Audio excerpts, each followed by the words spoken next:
Eid market করছস না তোর বাপের কাছে 5,000 টাকা যাবে। এ দাঁড়া আমার নাম 1500 টাকা আমি 5000 টাকা দেখি করবো তোর যে গার্লফ্রেন্ড আছে তোর মনে নাই? তোর নাকবো 1,000 টাকা, তোর গার্লফ্রেন্ড নাকবো 4,000 টাকা। যা তোর বাপের কাছে মার্কেট নিয়ে গে যা। ওই দেখ তোর বেড়া আইতাছে, তোর কাছে ঈদ মার্কেট নিবার। আবার দেখালি ওর একটা খবর আছে।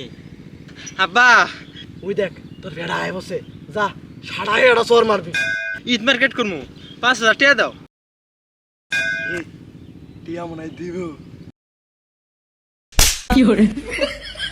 এই খারা এই নে 300 টাকা, 150 টাকা একটা প্যান্ট কিনবি, 150 টাকা একটা শার্ট কিনবি, আর সারাদিন রোয়ার খেত নিরাবি, নাইলে খবর আছে।